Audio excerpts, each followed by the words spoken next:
I have, yeah, I got my dirt bike. I got a KTM 300. Oh, okay. So on Boondocking, yeah, that's for single track, not for like supermoto. What? So the DRZ 400. Yeah. And then this is the economy version, the DR. Yeah, it's the air cooled 4-stroke. This is well, liquid cooled, of course. Yeah, this is more like that's the economy versions. Like Honda has their economy bikes, everybody does. And then you have the tent on the back. Yeah, I got a tent. Sleeping You know what I mean? Like this one has, I saw that with your look, that one has regular forks. This one has inverted forks. Yeah, The components are completely different to these two bikes. No disrespect to the bike. They have a job to do. This is more road going, and that's Yeah. more enduro. Oh, that's of course more enduro. But you know, like there's a difference between all the components, and like even the chainstay, you know, like sometimes the designs are. This is, you know, a better design. I mean, because it's just different versions. Like I have a. I mean, this bike's been around since the late 80s. Yeah. Like I mean, comparison to the XL, like 650, right? Yeah. Which people off-road like crazy. Yeah. Anyways, so tenting at Nehalem Park there, or Yeah, Nehalem Falls. oh, the falls. Some people have been talking about those. I mean, the falls aren't super impressive, but the valley itself. Yeah, and then you got the rack too, the luggage rack on this one. Yeah, the GV, using some regular straps to hold that on your jacket. Yeah. And you guys are from Portland. Yeah. So could you park these vehicles in Portland and go to a store and come back and see your shit still there? Nah, this has been stolen. He's had a bike stolen. Yeah, he's got a lock there. Yeah. I got a lock. I got like 3 locks for this thing. But I mean, somebody would just steal your bag, right? Yeah. Like I've had even in Penticton, Canada, I've had guys steal like stuff out of my. They literally tried to take the whole luggage bag, just which has tools in it and stuff. Yeah. Yeah, I hear Portland's really bad for homeless right now and theft. Yeah. Theft. Do you think it can get better in time, or worse? I don't know. Everything's just getting worse. It's been getting worse. Yeah. The price of food, the price of housing, the homeless has doubled or tripled. Yeah. Shit. And drugs are free. I wish. Well, in Canada, now Canada's giving homeless people drugs. Yeah, 101. So on the boondockability of the Northern Lite on the Duramax, the fact that I have the ability to have a big diesel engine, it's a whole nother scale. I have a big diesel engine. With that factor alone, a lot of the other vehicles had small diesel engines or medium-sized gas engines. So that factor alone, that's a whole nother thing. Towability. Towability. I didn't add towability to the scales. I should have been saying towability is a 1 for the Volkswagen. I know, that's and it's a 5. You just never include towability. Towability is a 5 with the Duramax. I can pull 8,000 pounds. And look at this car here. Watch out, there's a car coming. Okay, so a van like that, the towability is like a 2, you know. And then the towability for this is like 2.5, 3. You know, it's got a gas engine. That really like puts you way above everything That else, change right? if you want the option to tow anything, yeah, you need to have the towability chart. Okay, anyways, that's it. Okay, for the next vehicle in the RV boondockability, so towability or carryability, the ability to carry or tow. So this one has got a small truck box. Just fit your XR80 or 60s in there. So carryability is like, you know, a 3. Hey, just because Sleep in the truck or you sleep in a tent. They got a tent. So it's like you need to tent somewhere. You got a tent. Tentability. So comfort is a 1. Comfort's a 1. Carryability is like a 2 or 3. Towability is a 2. Maneuverability is a 5. That's a 5 out of 5 maneuverability. It's like the van life, but even better. You can see decent enough. Okay. So anyways, continuing on, guys, make sure you like, subscribe, and share the boondockability review walkthrough Manzanita.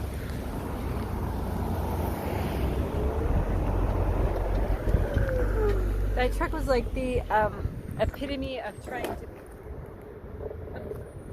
Epitome of packing a load. Packing a load. Okay, on RV boondockability, you can put in. This is, I mean, besides it being on just kind of a Tundra TRD 4x4, it gives it like it's not too tall, It could go off-roading if you put that on any vehicle you choose. So off-road ability in this setup with the Tundra could be a 4. You could just raise the Tundra a little bit, put some shocks on it, and the camper would just backcountry. It's the totally backcountry design. It's strong. You could have a tree fall on that and it probably wouldn't dent too much. KimboLiving.com. That is wild. Kimbo Living. So yeah, maneuverability. Maneuverability is a car's honking at me. Maneuverability is pretty much like a 5 out of 5 for that, except for rear view mirrors. 4.5 maybe if you could see better. But you got the mirrors. It's like he's got it on a little piece of wood. Maneuverability is high. Towability, it has a towability, 3 out of 5. Oh. I was researching the Tacomas and like the campers. Yeah. And this came up as number 1, the Kimbo. And You really? Yeah, it's like the number 1 selection for the Tacoma truck to have. Okay, it's even smaller than the width. Like it's actually not as wide as the width, because it could extend out between like the wheel wells in there. But there weren't a lot of very good options, like for a Tacoma. Yeah, like you could put a Northern Lite 6. You could put a 6.2 in there. No, they don't make them anymore. They used to make one like a 6-foot box. Okay, well the Kimbo Yeah. like top. All right. Yeah, it's strong design. Yeah, I said you probably have a tree fall on it and you'd still hold up. It would dent in a bit. There's a little ladder on the side that's kind of sketchy, but yeah. And comfort's going to be like better than a tent. I would like to see the interior compared to like those vans. You know, like you go in there to sleep and you can crouch down. Small, though. Like, we yeah. actually see it. Oh, I know, but the vans are small too, and for what you're paying for, this thing is way more affordable. That looks like it has a twin bed in it. Comfort is going to be like a 2. Yeah. 2. And you don't have to spend 200 grand. Okay guys, continuing on. Make sure you like, subscribe, and share on this channel.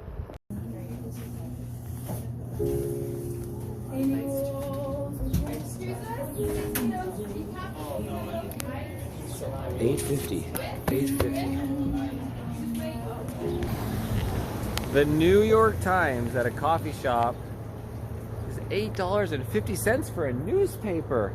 When the newspaper has government-funded propaganda money, and the newspaper is paid to run propaganda, like in Canada, all the newspapers are just getting funding, like CBC, millions of dollars to billions of dollars for CBC annually.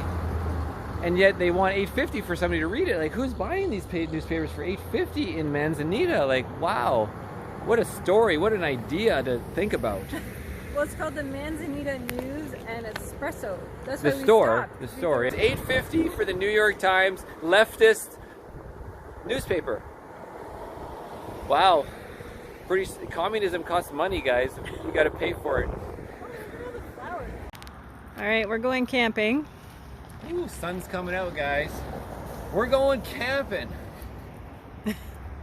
We're gonna do paid camping, and so we need some firewood, of course. So we noticed this on the side of the road. We figured it'd be a better price when there's just wood everywhere, but it's still $5 per stack. So it's like 1, 2, 3. So each piece of wood is like 75 cents. You know, there's like there's $1, $2, $3. It's like 75 cents a piece of wood. And then we have this. $25 shopping for like cart. the entire cart. Shopping cart of odds and ends, $25. Does it come with a shopping cart, you think? No, I don't think it comes with a shopping cart, no. So we're going to, there's a buddy's gonna come help us. We're going to the Nehalem Bay State Park that we've been one-wheeling at and filming the RV series at the whole time. So anyways, we just found this gentleman here selling wood on the side of the road, so we'll get a little night of camping, one night. He gave us a little box, so we're able to fit all this in. There's $5. And anyone in particular? I don't think it matters. I know. Well, we haven't decided if we're just going to stay 1 night or 2 nights at the campground. So we would have had a fire on the beach, but it's so cold. Hey, Marcel, at night on the beach? Yeah, it's misty, you know. And misty. Super dark. So we'll throw this in the back here. Okay. All right. Well, we made it to the campground. there you go. Keep going. I'll get behind you here. Well, there it is, guys. Top 5 boondocking, comfort, towability, 4x4 ability. We finally paid for camping.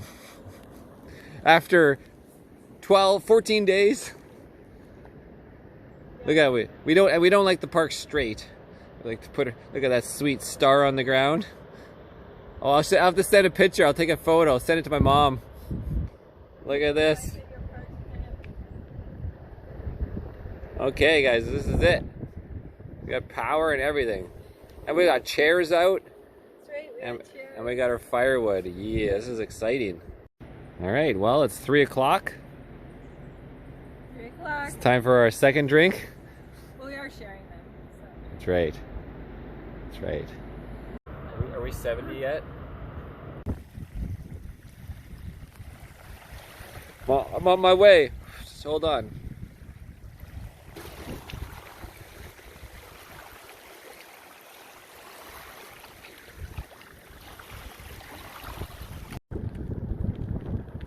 We're at the day use area.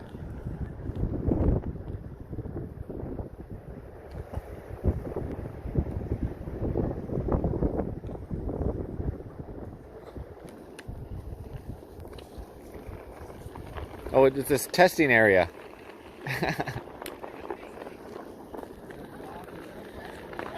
That's cool too.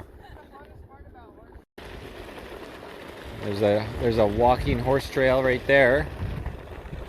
Look at this, it keeps going. It's like we're in Australia, in the outback. Well, hello there. You've probably never seen this before. Nope.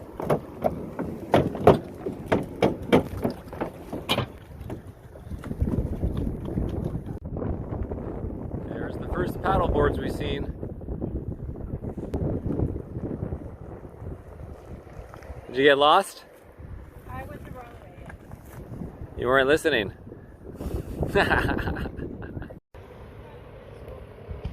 And then tighten your radius. There you go. Look at that. You're picking it up. You feel the weird bounce, just you can steer with your rear or your front foot. Yeah. As you can see, the wind is picked up here at the Oregon coast, Manzanita. Even the park coast is not paying attention. Okay, so take a look at the Forester here by Forest River. I think it's like the size of my mom's RV and maybe a foot longer. But it's going to have so much room inside. Yeah, because you have literally there's that overhead bunk area is almost as big as a truck camper if it's just not as long. It's going to be east-west bed still. And but is there a bed in the back too? Of course, so then your bed's in the back and then the bathroom's in the middle here or at the back next to the bath. The bedroom will be on one side, say this side, and then the bathroom showers on the far side, skinny long. And then your kitchen, and then you have your little couch or your dinette with a chair. But I mean, this is one of your best bang for the bucks, except for you don't have to get the Mercedes chassis, but this size, the Mercedes is beautiful gel coat with nice paint, right? Off-road ability is very low though, but it gives you tons of room, but it's not huge length. And there's a huge slide on the other side, right? Mm-hmm. So it makes it, so yeah, very good high comfort. Like that's 5 out of 5 comfort. Price is really high though, and lots of room. Oh, uh-oh. Watch out. All right, guys, I gotta show you this sweet setup on the Jeep chassis. Let's just take a break. It's not a rooftop tent, it's the entire roof rear structure of the Jeep.